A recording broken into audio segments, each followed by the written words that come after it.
শুভ সকাল। Aparnacharan city corporation উচ্চ বিদ্যালয় ও কলেজ পরিচালিত অনলাইন ক্লাসে 2020-21 শিক্ষাবর্ষে সকল ছাত্রীদের জানাই স্বাগতম। আমি এনি চৌধুরী, প্রভাষক পৌরনীতি ও সুশাসন। প্রিয় ছাত্রীরা, আশা করি তোমরা সবাই ভালো আছো, সুস্থ আছো, নিরাপদে আছো। আজ আমরা পৌরনীতি ও সুশাসন প্রথম পত্রের প্রথম অধ্যায় পৌরনীতি ও সুশাসন পরিচিতি নিয়ে আলোচনা করব। প্রিয় ছাত্রীরা, তোমরা ইতিমধ্যে এই অধ্যায়ের পৌরনীতি সম্পর্কে জেনেছ। পৌরনীতির সংজ্ঞা, পৌরনীতির অর্থ, এগুলো আমি তোমাদের সাথে আলোচনা করেছিলাম এবং গত ক্লাসে আমরা পৌরনীতির পরিধি বা বিষয়বস্তু সম্পর্কেও আলোচনা করেছি। আজ আমরা আলোচনা করব পৌরনীতি পাঠের প্রয়োজনীয়তা সম্পর্কে। আমরা পৌরনীতি নিয়ে পড়াশোনা করলে আমরা কি কি বিষয় নিয়ে জানতে পারবো সে সম্পর্কে আমরা আলোচনা করব। অর্থাৎ পৌরনীতি নিয়ে পড়াশোনা করলে কি জানবো সেজন্যই আমরা দেখছি। যেমন আমাদের প্রথম যেটা আমরা পৌরনীতি নিয়ে আলোচনা করলে পড়াশোনা করলে যা জানতে পারবো সেটা হলো যে পৌরনীতি ও সুশাসন সুস্থ ও সুন্দর সমাজ জীবন গঠনের শিক্ষা দান করবে। এটা বলতে আমরা কি বুঝবো? অর্থাৎ তোমরা একটা জিনিস খেয়াল করো, আমরা যদি ইতিহাস নিয়ে পড়াশোনা করতাম তাহলে ইতিহাস যাদের ধরো এসএসসিতে যারা মানবিক বিভাগে ছিলে তারা ইতিহাস নিয়ে বিষয়টা তোমরা পড়েছো। তো ইতিহাস আমাদেরকে কি শিক্ষা দেয়? ইতিহাস আমাদেরকে অতীত নিয়ে আলোচনা করে, বর্তমান নিয়ে আলোচনা করে, আবার ইতিহাস আমাদেরকে আবার এটাও আলোচনা করে যে ভবিষ্যতে কোন পথ আমাদের অবলম্বন করা উচিত সেই সম্পর্কে কিন্তু ইতিহাস আমাদেরকে কিছুটা ধারণা দেয়। মোটামুটি ইতিহাস সম্পর্কে পড়লে আমরা বেশিরভাগ অতীত সম্পর্কে জানতে পারি। আবার ধরো অর্থনীতি নিয়ে আমরা যদি আলোচনা করতে চাই, অর্থনৈতিক বিষয়টা যদি আমরা পড়ি তাহলে আমরা কি বুঝতে পারবো? আমাদের চাহিদা অসীম কিন্তু সম্পদ সীমিত। এই অসীম চাহিদা কিভাবে সীমিত সম্পদ দিয়ে পূরণ করা যায় সেই শিক্ষা কিন্তু আমরা অর্থনীতি পড়ে জানতে পারি। ঠিক তেমনি এই পৌরনীতি সম্পর্কে যদি আমরা পড়াশোনা করি তাহলে আমরা কি জানতে পারবো? মানুষের আমাদের পৌরনীতি নিয়ে আলোচনা করে আমাদের সামাজিক এবং রাজনৈতিক জীবন নিয়ে। তাহলে পৌরনীতি নিয়ে যদি আমরা পড়াশোনা করি তাহলে আমাদের সামাজিক এবং রাজনৈতিক জীবন কেমন হবে, কিভাবে পারস্পরিক সহযোগিতা দ্বারা সুস্থ এবং সুন্দর সমাজ জীবন গঠন করা যায়, সর্বোপরি এই জনগণের অর্থাৎ মানুষের কিভাবে কল্যাণ সাধন করা যায়, সেগুলো সবকিছু নিয়ে কিন্তু পৌরনীতি আলোচনা করে। অর্থাৎ কিভাবে তুমি নিজে ভালো থাকবে, আমি কিভাবে ভালো থাকবো, কিভাবে আমাদের আশেপাশে সব মানুষেরা কিভাবে ভালো থাকবে, কিভাবে আমরা ভালো থাকলে তো আমাদের সমাজটা ভালো থাকবে, সমাজটা সুন্দর হবে, সেই সমাজটা কিভাবে সুন্দর হবে সেই সম্পর্কে নিয়ে কিন্তু আলোচনা করে এই পৌরনীতি। সেই জন্য বলছি যে পৌরনীতি নিয়ে পড়াশোনা করলে আমরা সুস্থ ও সুন্দর সমাজ জীবন কিভাবে গঠন করা যায় সেই সম্পর্কে জানতে পারবো।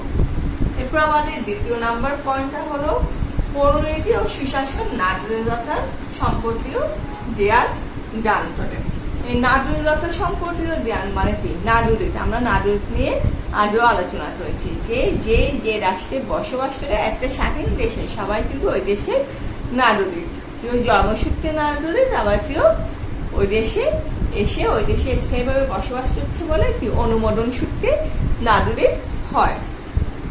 এই পৌরনীতি সুশাসন কি করে দেখো, এই পৌরনীতি সুশাসন নিয়ে যদি আমরা পড়াশোনা করি তাহলে এই নাগরিক জীবন অতীতে কেমন ছিল, আধুনিক কালে কেমন হবে, বর্তমানে কেমন আছে, সেই সব কিছু নিয়ে কিন্তু পৌরনীতি সুশাসন আলোচনা করবে। অর্থাৎ সর্বোপরি একটা নাগরিকের অতীত, বর্তমান এবং ভবিষ্যৎ সবকিছু আমরা জানতে পারবো পৌরনীতি বিষয়টা নিয়ে যদি আমরা পড়াশোনা করি। এরপর আমাদের 3 নাম্বার পয়েন্ট হলো পৌরনীতি সুশাসন আমাদেরকে সুনাগরিকতা শিক্ষা দান করে। এখন তোমরা বলবে যে নাগরিক বুঝলাম, এখন সুনাগরিকতা বলতে কি বুঝো? আমরা তো সবাই নাগরিক না, আমরা বাংলাদেশে সবাই নাগরিক। কিন্তু আমরা সবাই কি সুনাগরিক? হ্যাঁ, এই সুনাগরিক হতে হলে কিন্তু সুনাগরিকতে কিছু গুণাবলী রয়েছে, যেমন তাকে বুদ্ধিমান হতে হবে, তাকে আত্মসংযমী বিবেকবান হতে হবে, তাকে আবার কি নিষ্ঠাবান হতে হবে, অর্থাৎ সৎ হতে হবে, তার নিজের কাজের প্রতি সৎ হতে হবে। আবার কি আত্মসংযমী মানে কি, অর্থাৎ কেউ তোমাকে মারলো, তুমিও যাতে দিয়ে একটা মাইক দিয়ে আসলে সেটা চলবে না। কেউ তোমার সাথে তোমার খুব সমালোচনা করছে বলে তোমার মেজাজ খারাপ হয়ে গেল, তুমিও তার সমালোচনা করা শুরু করলে সেটা হবে না। অর্থাৎ যে তোমার সমালোচনা করছে সেই সমালোচনাটা যৌক্তিক কিনা সেটা তোমাকে বুঝতে হবে। যদি সেটা যৌক্তিক হয় তাহলে সেটা তোমাকে গ্রহণ করতে হবে। এইভাবে আমরা সুনাগরিক হতে পারবো। এছাড়া আমরা আরো কিভাবে হতে পারি, সুনাগরিকত্বের আরো কি গুণাবলী রয়েছে। শুধু রাষ্ট্রের কাছ থেকে আমরা সুযোগ সুবিধাগুলো গ্রহণ করবো না, রাষ্ট্রের প্রতি আমাদের কিছু দায়িত্ব রয়েছে, সেই দায়িত্বগুলো আমরা পালনে নিষ্ঠাবান হব, অর্থাৎ আমরা কি সৎ হব, আমরা কোনো অন্যায় কাজ করবো না। দেশের ক্ষতি হয়, রাষ্ট্রের ক্ষতি হয় এমন কোনো খারাপ কাজ আমরা করবো না, তাহলে কিন্তু আমরা সুনাগরিক হতে পারি। এই জন্য বলছে কি, পরিণতি পাঠ করলে, পরিণতি নিয়ে পড়াশোনা করলে নাগরিকগণ কি হবে, বুদ্ধিমান, আত্মসংযমী, বিবেকবান এবং নিষ্ঠাবান হবে। এছাড়া আমরা কি করব, আমরা সামাজিক স্বার্থতে অর্থাৎ নিজের রাষ্ট্রের স্বার্থতে ব্যক্তিগত স্বার্থের ঊর্ধ্বে স্থান দেব। অর্থাৎ যেখানে রাষ্ট্রের প্রয়োজন রয়েছে সেখানে আমরা শুধু ব্যক্তিগত ছোট ছোট আমাদের চাহিদাগুলো পূরণ করার চেষ্টা করবো না, আমরা এখানে রাষ্ট্রের স্বার্থের দিকে নজর দিব। তাহলেও কিন্তু আমরা কি করতে পারবো, এই জ্ঞান আমাদেরকে সুসভ্য এবং সুনাগরিক হিসেবে গড়ে তুলতে সাহায্য করবে। এরপর আমাদের 4 নম্বর পয়েন্টটা দেখো, পরিণতি ও সুশাসন কি করবে, নাগরিক দৃষ্টিভঙ্গি উদার করবে। অর্থাৎ আমাদের যে দৃষ্টিভঙ্গি আছে, আমাদের যদি সংকীর্ণ দৃষ্টিভঙ্গি থাকে, শুধু আমি আমার নিজের কথাই চিন্তা করলাম, তোমার কথা চিন্তা করলাম না, আমার পাশে যে প্রতিবেশী রয়েছে তার কথা আমি চিন্তা করলাম না, তাহলে এটা কি ধরনের দৃষ্টিভঙ্গি, এটা হলো সংকীর্ণ ছোট দৃষ্টিভঙ্গি, শুধু ব্যক্তি স্বার্থের কথাই যদি চিন্তা করি। কিন্তু পরিণতি আমাদেরকে কি করবে, এই পরিণতি নিয়ে পড়াশোনা করলে আমাদের এই দৃষ্টিভঙ্গিটা উদার হবে, আমাদের দৃষ্টিভঙ্গি স্বচ্ছ হবে, উদার হবে।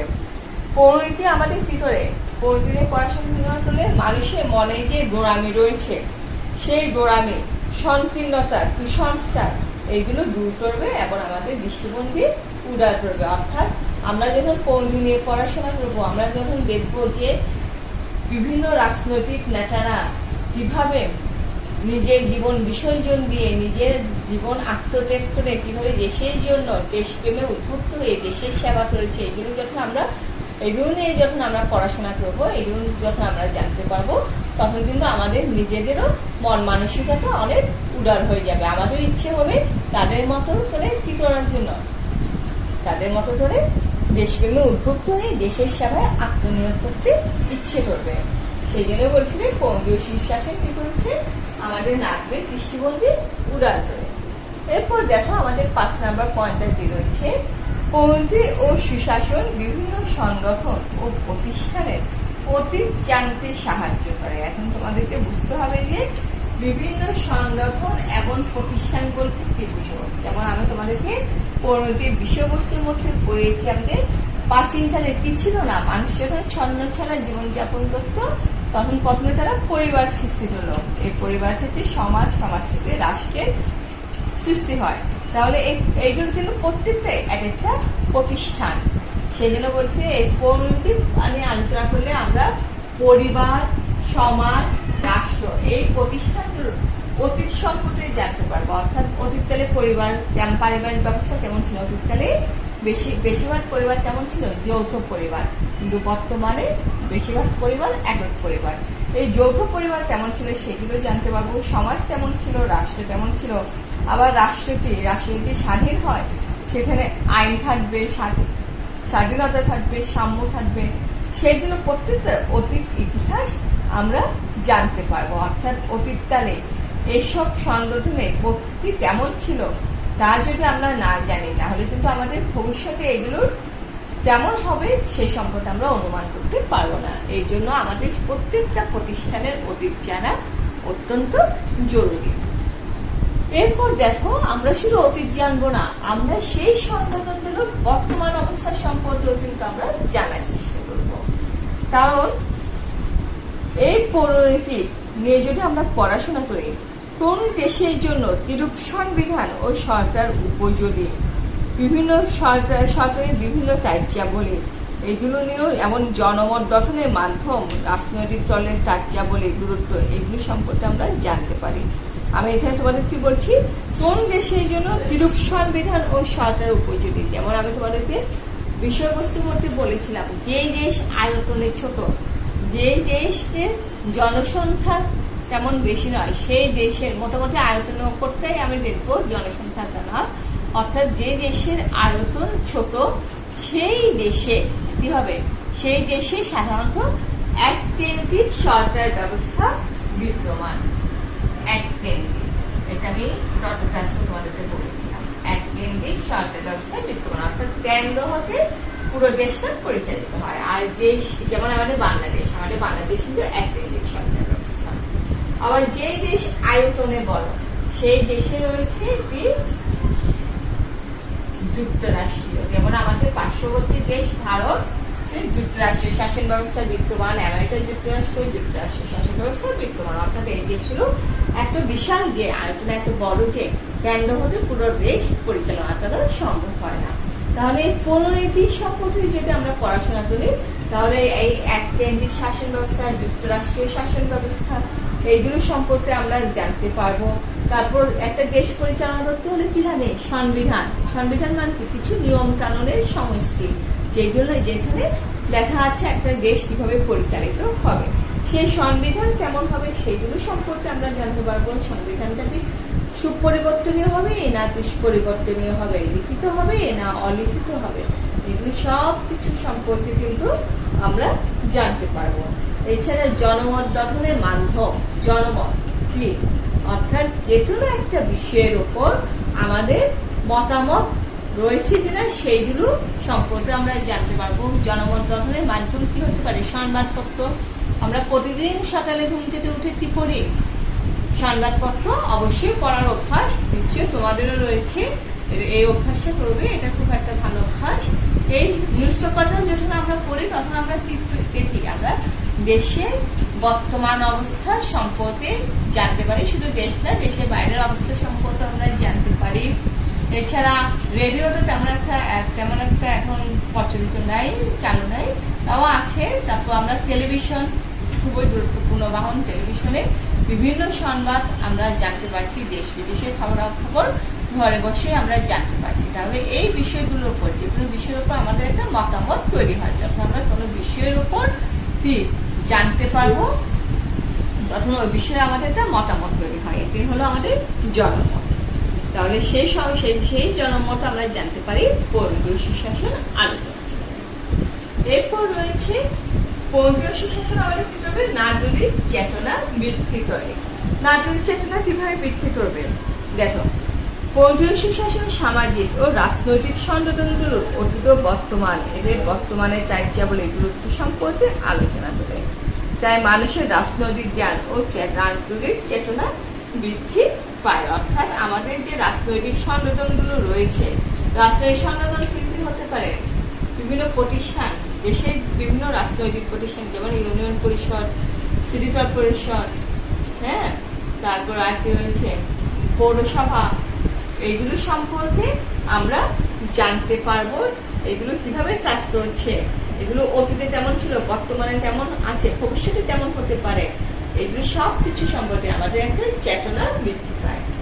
এরপর রয়েছে 8 নাম্বার পয়েন্ট, পরিণতি সম্পর্কে আলোচনা করলে আমাদের অধিকার সচেতন হবে। অর্থাৎ রাষ্ট্রের কাছ থেকে আমরা কিন্তু অনেক সুযোগ সুবিধা আমরা পাই, সেই সুযোগ সুবিধাগুলো সম্পর্কে আমরা কিন্তু জানতে পারবো না। রাষ্ট্রের কাছ থেকে আমরা কি কি সুযোগ সুবিধা পাবো, সেগুলো আমরা জানতে পারবো না যদি আমরা পরিণতি বিষয়টা নিয়ে ব্যাপকভাবে আলোচনা না করি। যেমন আমাদের সংবিধানে, শুধু আমাদের না, প্রত্যেকটা দেশের সংবিধানে কিন্তু মৌলিক অধিকার লিপিবদ্ধ রয়েছে। অর্থাৎ মৌলিক অধিকারগুলো রাষ্ট্রের ধনী গরিব নির্বিশেষে, নারী পুরুষ জাতি ধর্ম বর্ণ নির্বিশেষে সবাই পাবে।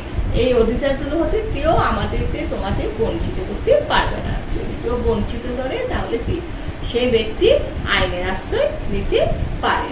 তাহলে এই অধিকারগুলো সম্পর্কে সচেতন করবে পৌরনীতি।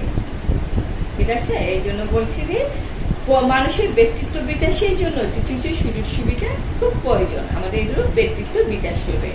পৌরনীতি সম্পর্কে আলোচনা করলে, পৌরনীতি বিষয় নিয়ে পড়াশোনা করলে আমরা কি হয়, আমাদের এসব সামাজিক, রাজনৈতিক ও অর্থনৈতিক অধিকার সম্পর্কে আমরা জানতে পারি এবং সচেতন হই। এই জন্য কিন্তু আমাদের পৌরনীতি নিয়ে আলোচনা করা, পৌরনীতি নিয়ে পড়াশোনা করা অবশ্যই প্রয়োজন।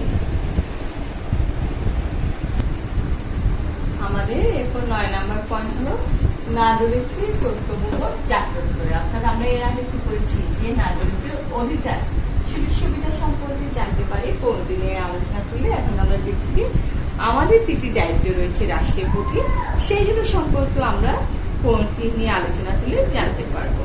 অর্থাৎ আমাদের কি কি দায়িত্ব রয়েছে রাষ্ট্রের প্রতি, এইসব দায়িত্ব আমরা কেন পালন করব, আমাদের এই অধিকার অর্থাৎ সুযোগ সুবিধা এবং কর্তব্যের মধ্যে কি সম্পর্ক রয়েছে, এগুলো সব নিয়ে আমরা জানতে পারবো যদি আমরা এই বিষয়টা নিয়ে আলোচনা করি, এই বিষয়টা আমরা পড়াশোনা করি। অর্থাৎ আমরা কিন্তু শুধু রাষ্ট্রের কাছ থেকে কি নেব না, শুধু সুযোগ সুবিধা নেব না, রাষ্ট্রের উন্নতির জন্য রাষ্ট্রের প্রতি আমাদের কিছু দায়িত্ব রয়েছে, সেই দায়িত্ব আমরা পালন করব। এই জ্ঞানটা আমাদেরকে, এই শিক্ষা আমাদেরকে পৌরনীতি দেয়।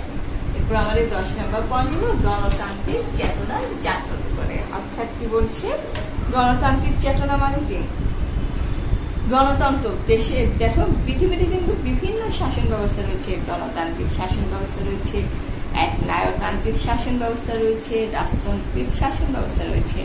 একটা সব শাসন ব্যবস্থার মধ্যে গণতান্ত্রিক শাসন ব্যবস্থা হলো সর্বোৎকৃষ্ট শাসন ব্যবস্থা।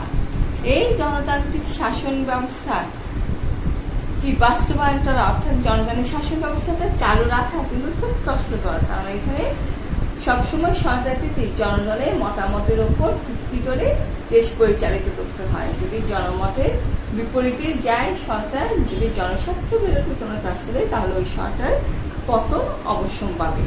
এই জন্য বলছে এই গণতান্ত্রিক ব্যবস্থা কি, গণতন্ত্রের শাসন ব্যবস্থার পটায় ফ্যাট। আমরা এর আগের কাছে জেনেছি যে গণতন্ত্রকে দুই ভাগে ভাগ করা যায়, একটা প্রত্যক্ষ গণতান্ত্রিক ব্যবস্থা, প্রত্যক্ষ, আর একটা হলো যে পরোক্ষ। এই গণতান্ত্রিক ব্যবস্থার পটায় ফ্যাট।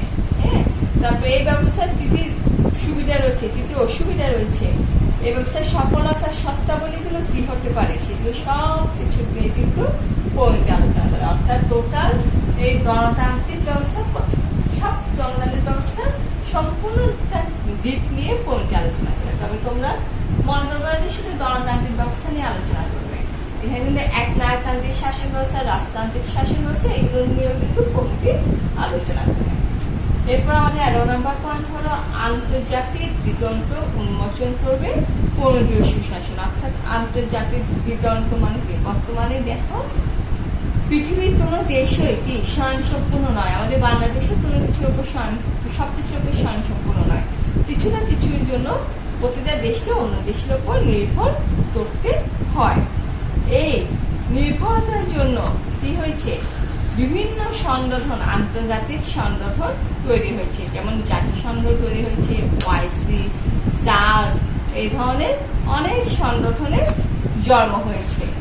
এই সংগঠনগুলোর, এই আন্তর্জাতিক সংগঠনগুলোর কাজ কি, সেগুলো নিয়েও কিন্তু পৌরনীতি আলোচনা করে। অর্থাৎ এই জাতিসংঘ কিভাবে কাজ করবে, ওআইসি কিভাবে কাজ করবে, ওআইসি মানে ইসলামিক সংস্থা, বিশ্বে যে সমস্ত ইসলামী তথা মুসলিম দেশগুলো রয়েছে সেগুলো নিয়ে যে সংস্থা, সেটা হলো ওআইসি।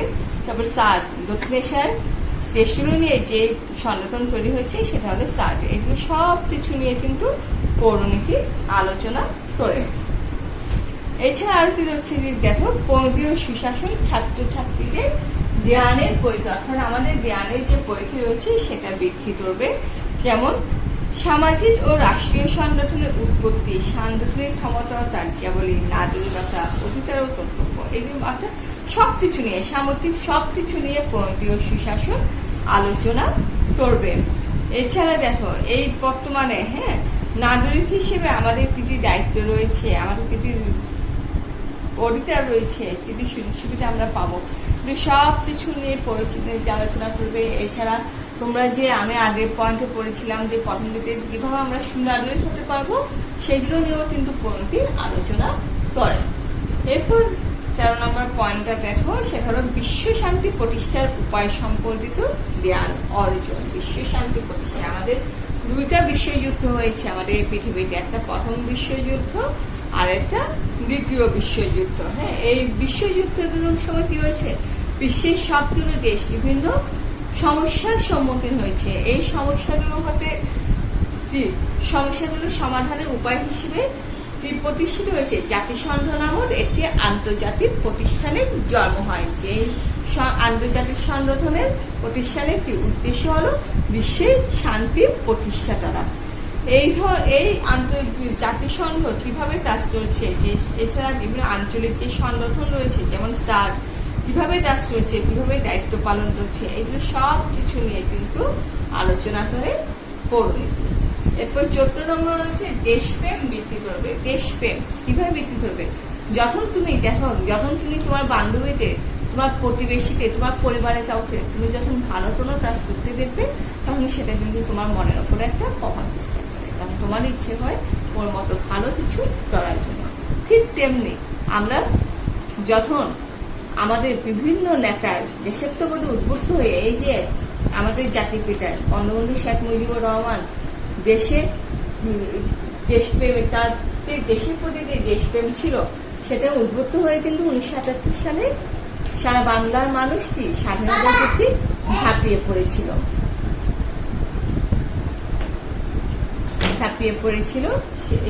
সেটা দেখে কি তার দেশাত্মবোধ দেখে অন্যরা উদ্বুদ্ধ হয়ে ঝাঁপিয়ে পড়েছিল দেশকে স্বাধীন করার জন্য। ঠিক তেমনি এই ধরনের দেশপ্রেমে উদ্বুদ্ধ হয়ে আমরা আমরা কিন্তু কি করতে পারবো, দেশের জন্য ভালো কোনো কাজ করতে পারবো। এছাড়া তোমার অতীতকালে কি হয়েছিল, 1757 সালে কি হয়েছিল, পলাশীর যুদ্ধ হয়েছিল। হ্যাঁ, নবাব সিরাজউদ্দৌলা কি নিহত হয়েছিল ইংরেজদের হাতে,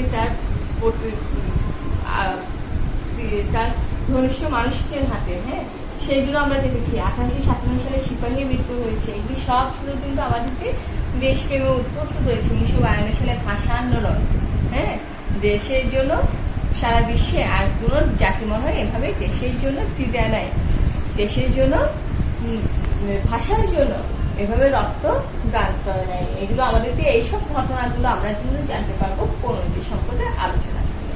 তাহলে এগুলো আমাদেরকে দেশপ্রেম আমাদের মধ্যে জানতে হবে। এরপর আমাদের সর্বশেষ পয়েন্ট হলো সুযোগ্য নেতৃত্ব গড়ে তোলার শিক্ষা দেয়, অর্থাৎ আমরা যেন সঠিক নেতৃত্ব দান করবে পরিণতিতে।